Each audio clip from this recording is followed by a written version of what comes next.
हे अभिमन्युलाल परीक्षित, भगवान भोले बाबा के साथ में विवाह हुआ था मैया सती का। तो देखो यहां से कथा लेकर के चलते हैं अब सती संवाद की तरफ।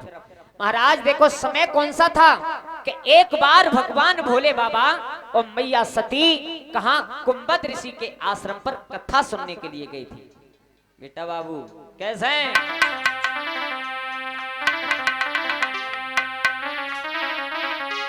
कि एक बार शिव सती समेता कुंभद ऋषि गए कृपान देता।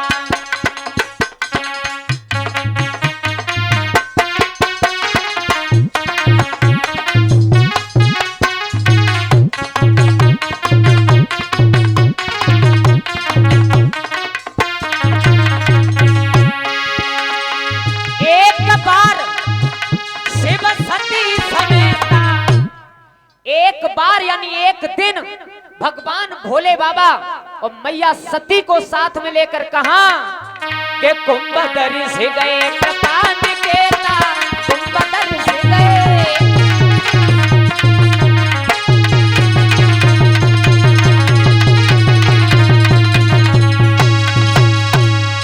एक बार शिव सती समेता भगवान भोले बाबा और मैया सती परीक्षित महाराज कहां कुंभद ऋषि के आश्रम पर कथा सुनने के लिए गई। अब देखो महाराज आज से नहीं, सतयुग त्रेता द्वापर कथा सुनने का हमारे बुजुर्गों को इतना बड़ा शौक था कि कैलाश पर्वत कहां है और कुंभद ऋषि का आश्रम कहां है। महाराज इतनी दूर अपनी पत्नी को लेकर के भगवान भोले बाबा महात्मा के आश्रम पे कथा सुनने के लिए गई। और आज गांव में लक्कड़दास बाबा के आश्रम पे कथा चल रही है, लेकिन गांव में से कोई आए हुए राजी ना है। क्यों? वे विचार कर रहे हैं परीक्षित महाराज जो बने इनका का नाम है, उनकी कथा है। कोई विचार कर रहे हैं गिरजेश की है, कोई विचार कर रहे हैं उनकी है, कोई उनकी है। महाराज ध्यान रखना हमेशा कथा किसी एक की नहीं होती। कथा चाहे मैं खुद अपना पैसा लगा करके कथा करवाऊं, लेकिन अगर 5 रुपए आप दान दे गए ना तो आप भी बराबर के हकदार हो जाते हो। श्रीमद् भागवत कथा का प्रमाण है। हमेशा कभी भी ये विचार नहीं करना चाहिए कि कथा किसी एक की हो रही है। जहां तक हो चलो, ज्यादा टाइम नहीं है तुम्हारे पास, थोड़ी देर के लिए चलो, लेकिन चलो जरूर भगवान की चर्चाएं सुनने के लिए। लेकिन महाराज आजकल टाइम नहीं है किसी के पास। कोई रास्ता में मिले तुमसे पूछे कहां जा रहे हो भैया, बोले हम जा रहे हैं कथा सुनवे। और अगर तुम उनसे कहियो भैया चलो तो केवल एक जवाब देंगे, भैया टाइम ही ना है, टाइम ही ना है उनके पास। जबकि बात हकीकत ये है कि भगवान की कथा थोड़ी देर टाइम निकाल करके जरूर सुननी चाहिए हमेशा। भगवान भोले बाबा और मैया सती कुंभद ऋषि के आश्रम पर कथा सुनने के लिए गए। महाराज पूरे दिन तो कथा सुनी और संध्या के समय जब आश्रम से निकल करके भगवान भोले बाबा और मैया सती आश्रम के द्वार पर खड़े थे तो भोले बाबा की नजर पड़ी। क्या देखा कि 2 छोटे छोटे बालक चले आ रहे, छोटे छोटे नन्हे नन्हे। तो भगवान भोले बाबा ने हाथ जोड़ करके प्रणाम किया दोनों बच्चों के लिए। वो बच्चा कौन थे, कौन सा समय था वो? महाराज त्रेता युग का समय था। हमारे विद्वानों ने लिखा कि सरयू के पार आ चुके थे और दशरथ मरण हो चुका था और सुग्रीव मित्रता हुई नहीं, सीता का हरण हो चुका था।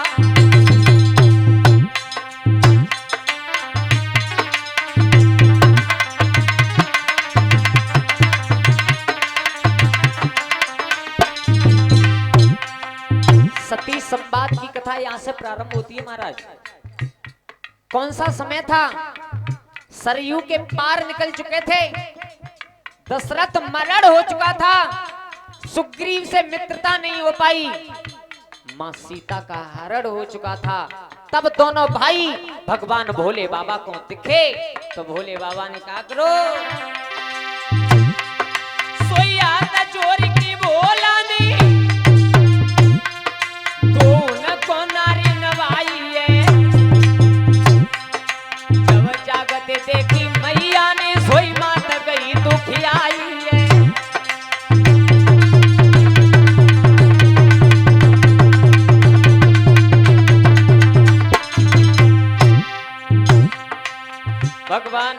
बाबा ने प्रणाम किया।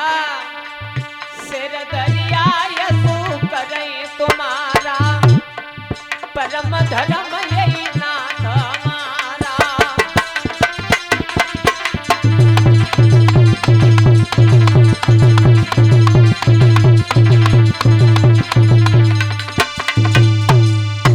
सिर धरिया यसु करें तुम्हारा, परम धर्म यही नाथ हमारा। भगवान भोले बाबा ने परीक्षित महाराज और कहा जो छोटे छोटे दो बच्चा चले आ रहे थे उनके लिए प्रणाम किया।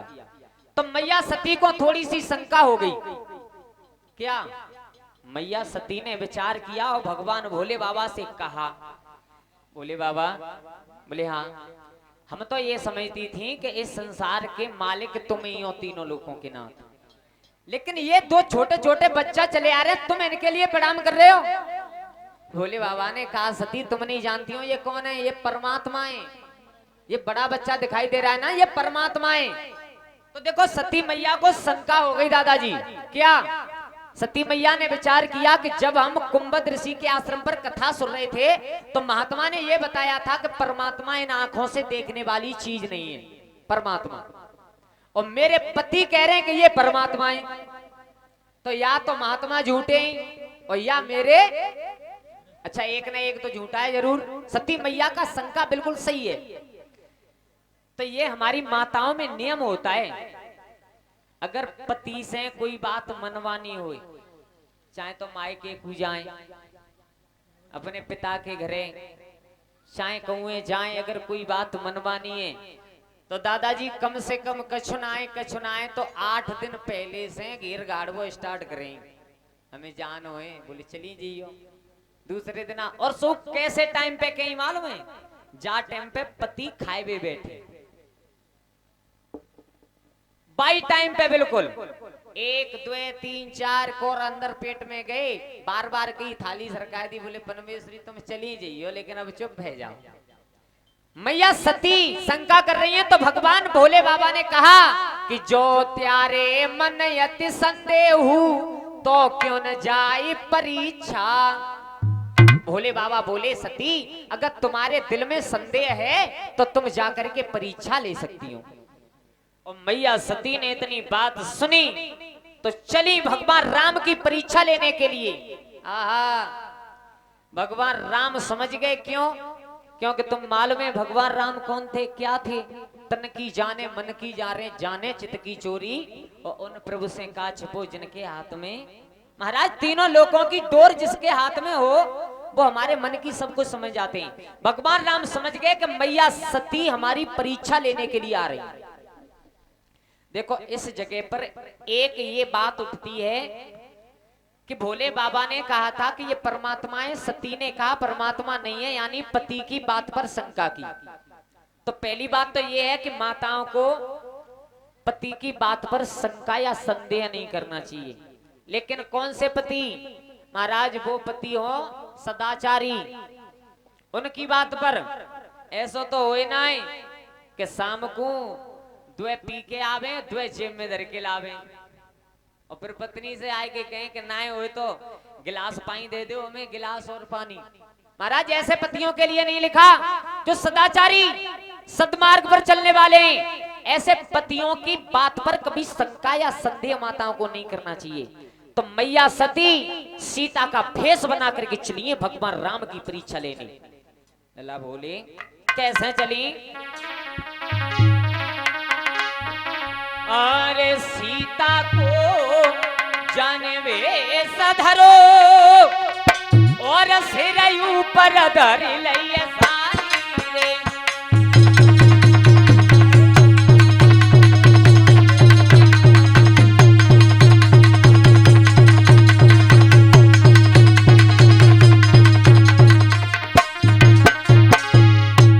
महाराज मैया सती सीता का भेष बना करके भगवान की परीक्षा लेने के लिए जा रही है। अरे सीता को जानवे धरो सिरायु पर धर लई साड़ी रे, और भेष बनाई की सीता को पर्वत पे हुई गई ठाड़ी रे। के नेत्रों से आंसू निकल गए, भगवान अंतर ध्यान हो गए और सती मैया भोले बाबा के पास लौट करके आई। तो देखो भोले बाबा ने पूछा क्यों, कहो परीक्षा ले आई। मैया सती फिर झूठ बोल गई। क्या कहा कि कीन प्रणाम तुम्हारी नाई, जैसे मैं तुम्हारे लिए प्रणाम करती थी ठीक उसी प्रकार मैंने उनसे प्रणाम किया।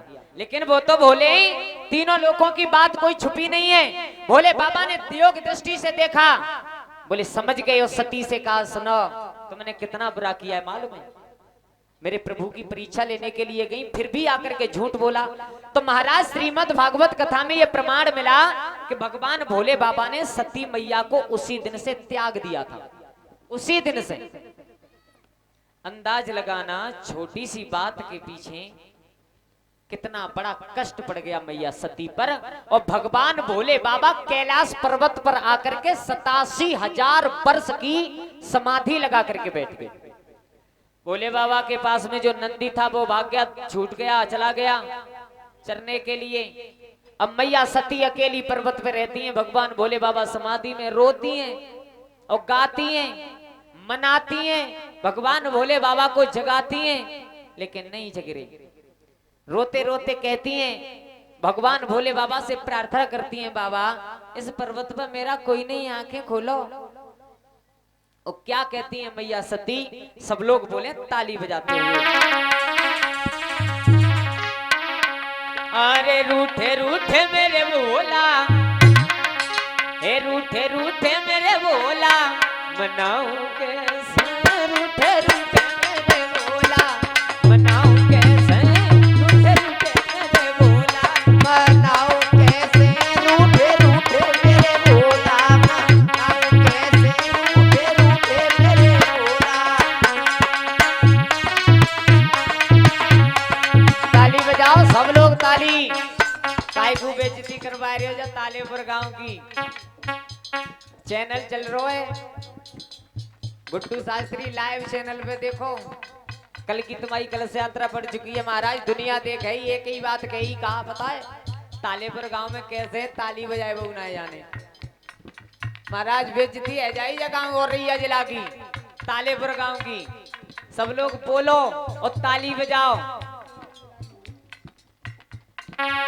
हे रूठे रूठे मेरे भोला, रूठे रूठे मेरे भोला, मनाऊं कैसे रूठे रूठे मेरे भोला, मनाऊं कैसे रूठे रूठे मेरे भोला,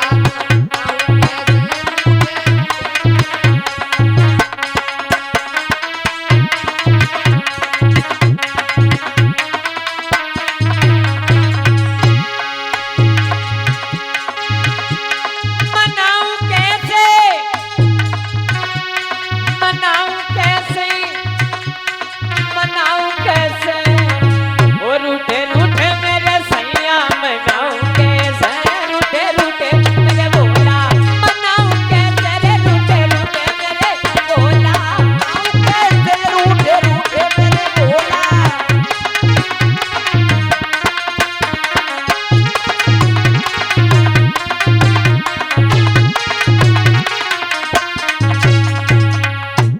सती भगवान भोले बाबा की सेवा करती हैं दिन और रात। सूख के शरीर कांटा हो गया और महाराज कितना समय व्यतीत हुआ कि 87,000 साल बाद भगवान भोले बाबा की समाधि टूटी। तो मुख से केवल एक ही आवाज निकली है, ओ।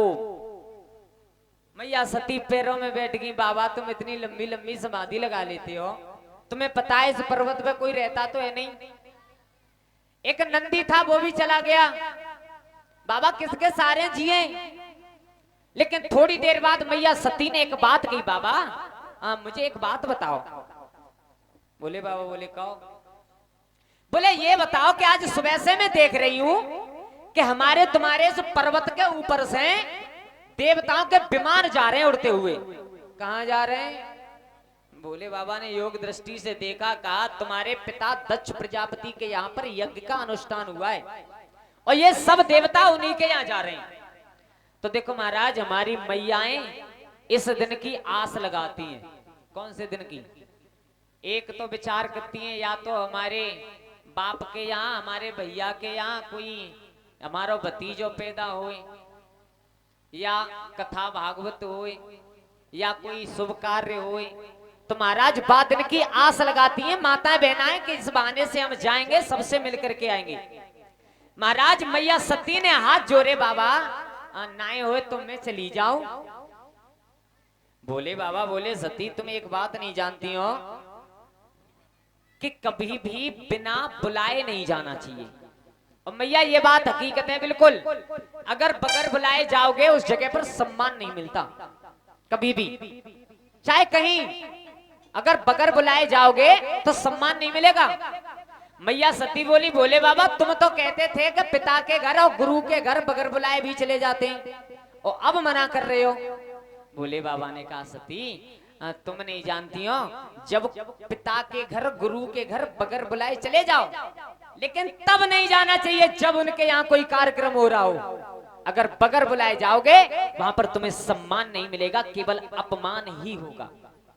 तो देखो महाराज आज मैया सती रोए की बोली है, बाबा बाबा अगर तुम्हारी नेक आज्ञा हो जाए तो मैं जाई बहाने से अपनी मैया, अपने पिता, अपने भाई, अपनी बहन सबसे मिलकर के आऊंगी। और रोते रोते मैया सती बोली, क्या बोली? अरे पिता ने यज्ञ रचाई, मेरे पिता ने यज्ञ रचाई और मुझे ना बुलाई मेरे बरतार। पिता ने यज्ञ रचाई मुझे ना बुलाई बरतार। अरे पिता ने यज्ञ रचाई मुझे ना बुलाई बरतार। रचाई मोई ना बुलाई बरतार।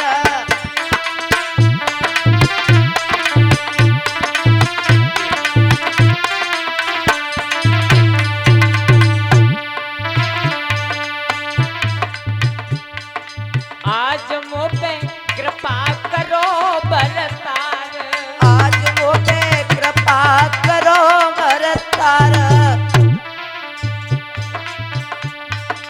आज मुझ पे कृपा करो बरतार, आज मुझ पे कृपा करो बरतार।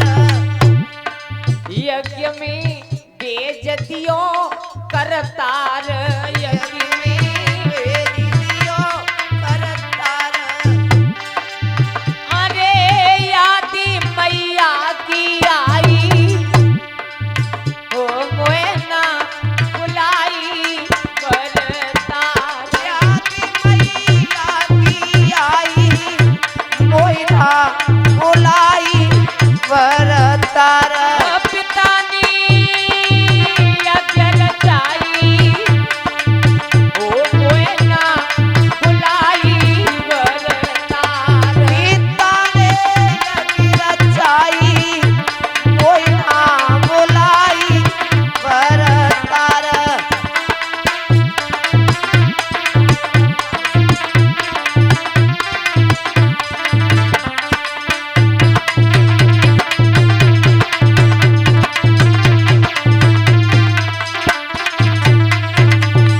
परीक्षित महाराज मैया सती हाथ जोड़ करके प्रार्थना कर रही है, बाबा अगर तुम्हारी आज्ञा है जाए तो इसी बहाने से अपने मैया बबला सबसे मिलकर के आएंगे हम। बोले बाबा समझा रहे हैं, लेकिन एक भी बात समझ में नहीं आई। बोले बाबा ने कहा बगैर चिट्ठी, बगैर पत्र, बगैर निमंत्रण के नहीं जाते। तो सती मैया बात बनाते हुए क्या बोली बाबा?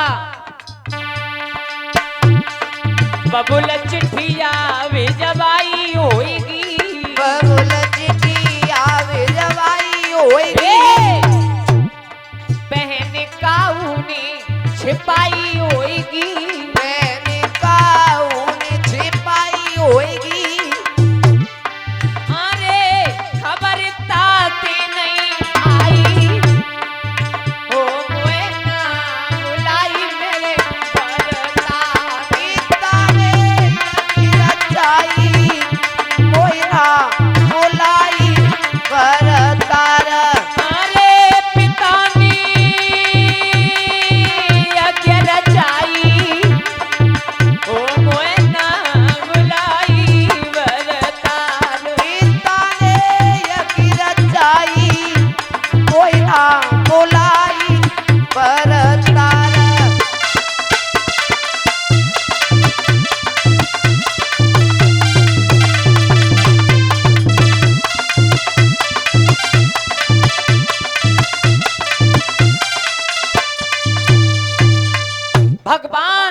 भोले बाबा से मैया सती बार बार प्रार्थना कर रही हैं।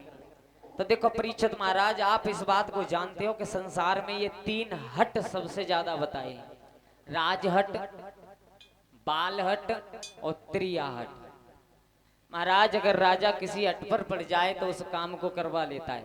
बच्चा अगर रूठ जाए कि मोए चंदा मामा चाहिए, चंदा मामा, तो महाराज अगर बच्चा चंद्रमा मामा के लिए लूट जाए तो बाकी ले कौन सो पाओ, फिर चंदा लेके तो आए ना सकते हम और तुम। उसके लिए केवल एक उपाय है कि कभी बड़े से बर्तन में पानी भर के रखो जहां में चंद्रमा की परछाई दिखाई दे, और बच्चा से कहो देखो जे तुम्हारी चंदा मामा है, इनसे खेलो। महाराज त्रिया हट, लेकिन इन दोनों हट से अलग स्त्री की हट बताई है कि अगर स्त्री हट पड़ जाए तो फिर तो भगवान ही बचा। मैया बुरी मत मानियो, चौक जब तालेपुर हम जहाँ की बात नहीं कर रहे, अगर बताएं तो कहूं अंत की दूसरी जगह की। अगर पत्नी हट बच जाए महाराज के हमें 3 मंजिल झुमकी चाहिए तो चाहिए, चाहे खेत बेचियो, चाहे भूस बेचियो, चाहे भैंस बेचियो, चाहे लड़कावाई बेचो, पर उन्हें चाहिए हर हालत में। लेकिन ध्यान रखना, इन्हें पतिव्रता माता नहीं कहते कभी भी। पतिव्रता माताओं का धर्म क्या होता है? पतिव्रता माताओं का महाराज वो धर्म होता है कि नार वही जो नार नभाए चले, पति की काट ले जात लाचारी को। महाराज पत्नी उसी से कहते हैं कि पति के संकट में साथ दे। ऐसा तो होना ही चाहिए कि जब तक पति की नौकरी लग रही है, 50,000 रुपया महीना सैलरी है, तब तक तो खूब अच्छा प्यार है पति पत्नी में। और पति ने एक बुढ़े भाई थोड़े से नौकरी छूटी तो फिर तो भगवान मालिक है, पता नहीं क्या हुआ। महाराज उन्हें पतिव्रता माता नहीं कहते, पतिव्रता माता उन्हें कहते हैं। गोस्वामी तुलसीदास ने लिखा रामचरितमानस में पतिव्रता माताओं के बारे में,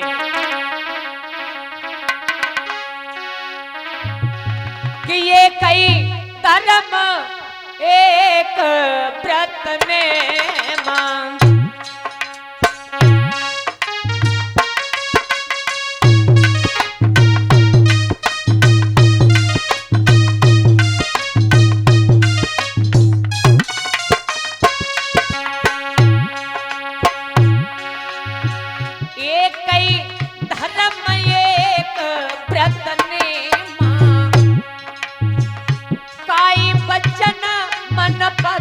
पद प्रेमा।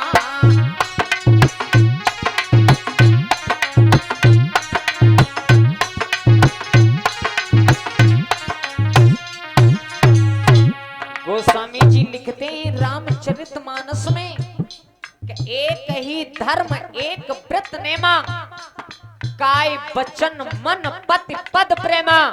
पतिव्रता माता कहते किसे? उत्तम के बसमन असमाई, सपने आनी पुरुष की नाई।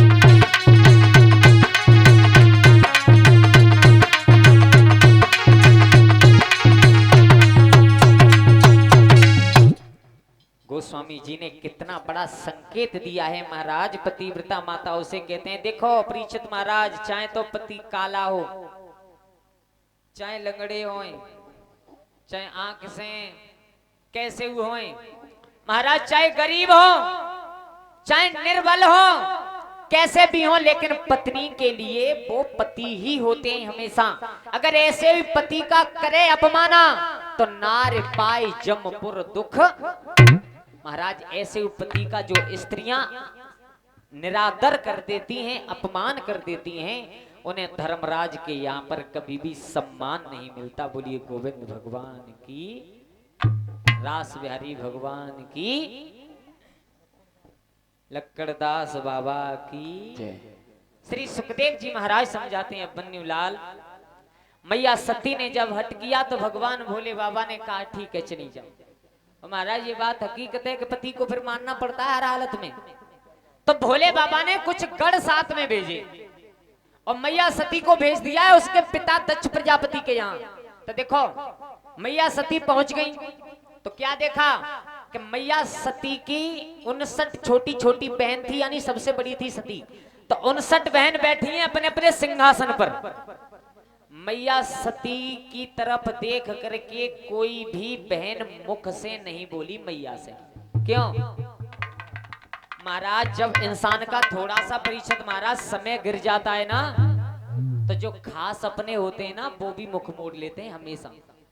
इंसान का अगर समय गिर जाए तो केवल मैया सती का थोड़ा सा साथ छूटा था भगवान भोले बाबा से।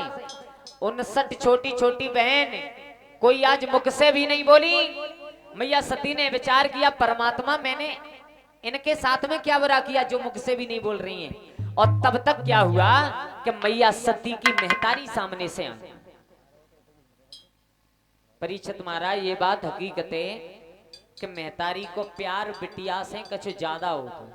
महतारी को इतना बेटा से ना हो ना तो अजमाई के देखियो चाहे तो। बिटिया की शादी में मैया जो चुराए होंगे पति से कोई चक्र हो, जितनो पैसा इकट्ठो हो पति से अलग दुबको, वो महाराज बिटिया की सगाई में सब दे दें, लियो बेटा ले जाओ। और लड़का ने कहूँ है कि जी कही मैया हम चौराहे की तरफ जा रहे हैं, ना हो तो 10 रुपया दे दो हमें।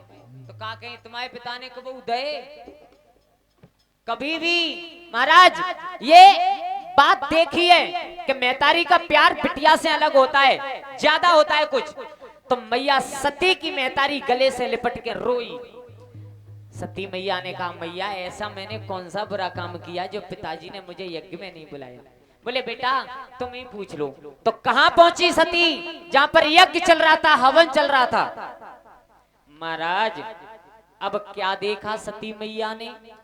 अब सती मैया ने देखो कि न तो जितने देवता लोग बैठे हैं सबके लिए आसन है, सबका नाम ले ले करके आहुति लगाई जा रही है, लेकिन भगवान भोले बाबा के लिए न कोई आसन न उनके नाम से कोई आहुति। अब मैया सती को क्रोध आया। और ये बात हकीकत है, चाहे अपना अपमान हो जाए, और यही मैया सती ने किया था दादाजी। जब तक अपना अपमान था तब तक तो मैया ने सहन किया, लेकिन जब देखा कि इस जगह पर मेरे पति का भी अपमान हो रहा है तो फिर मैया सती से सहन नहीं किया गया। मैया सती को इतना क्रोध हुआ, इतना क्रोध हुआ कि आज क्रोध की अग्नि लगी है मैया के शरीर में। बोले लिखा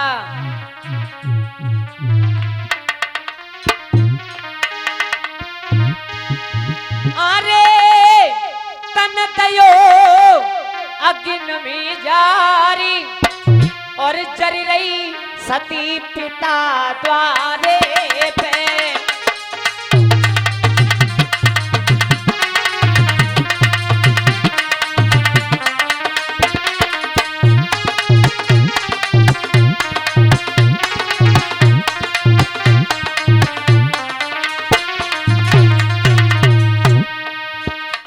सती क्रोध की अग्नि में अपने पिता के घर पे यज्ञशाला में जलने लगी।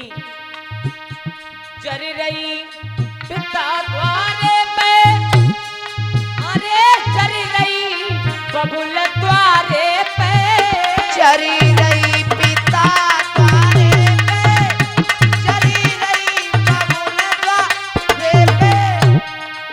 अरे तन दयो अग्नि में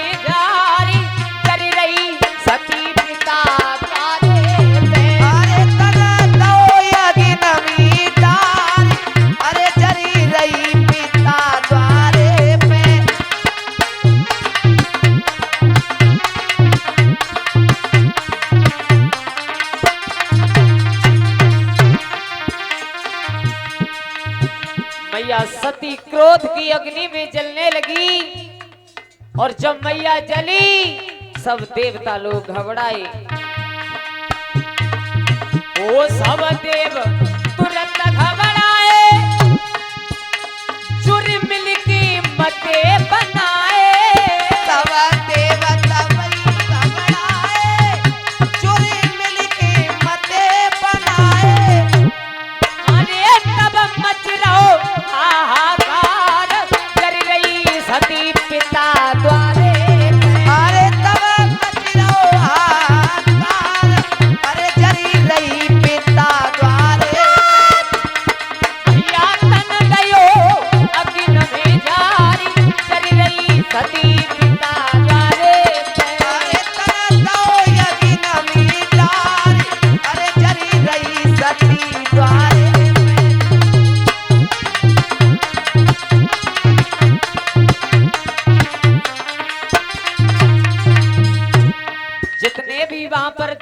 राजा बैठे थे, जितने संत बैठे थे, सब घबराए।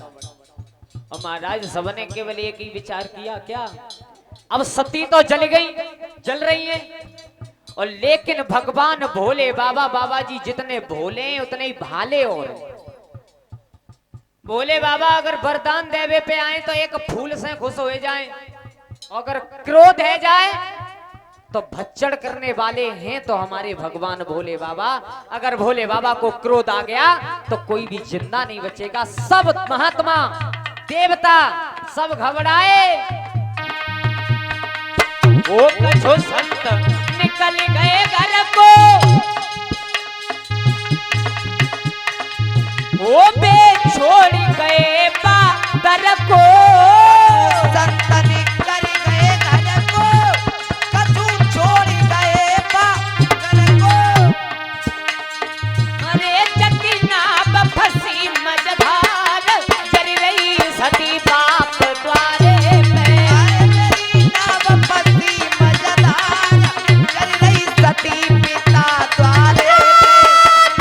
अरे तन दयो यज्ञ में जारी, जल रही सती पिता द्वारे पे। अरे तना दो यदि न मिल जाए, जल रही सती पिता द्वारे पे।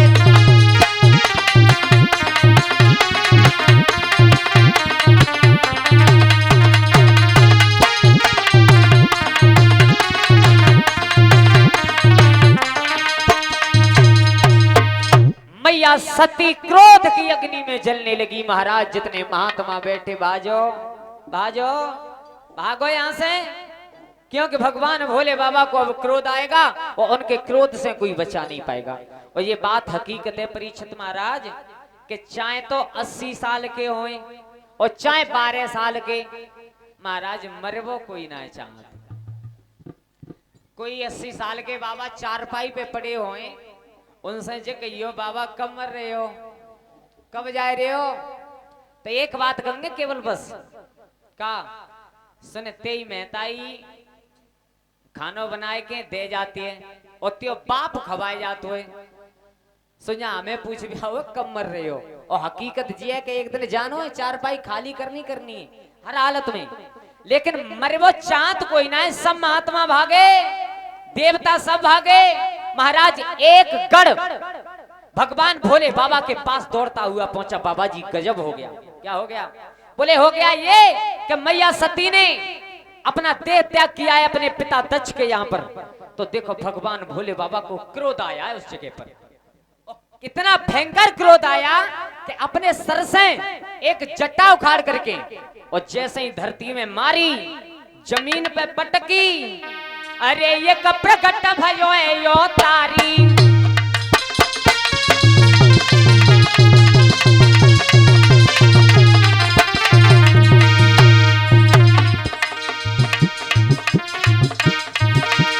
अरे ये प्रकट भयो यो तारी, हाथ जोड़ के गिराई जारी।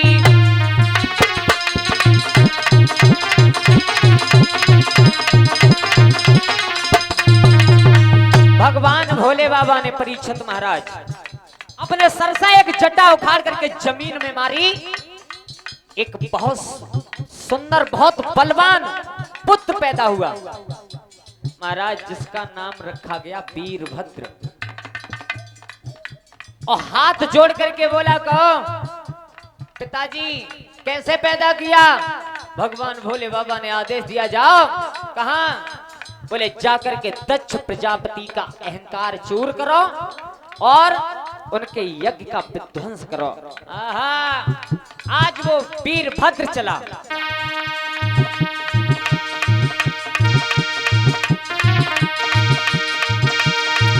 अरे विपत्ति में विपत्ति, विपत्ति में विपत्ता, विपत्ति में पहले कनाते जाई।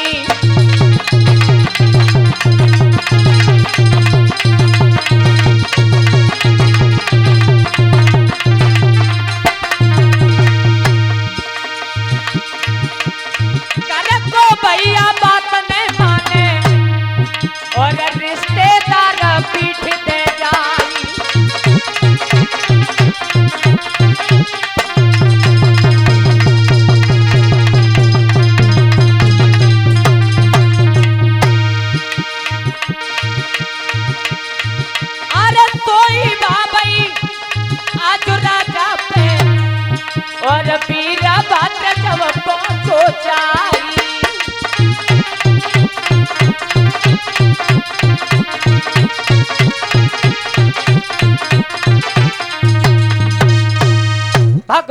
भोले बाबा का आदेश मानकर वीरभद्र हाथ में खड़ग लेकर के दक्ष प्रजापति के यज्ञ में पहुंचा।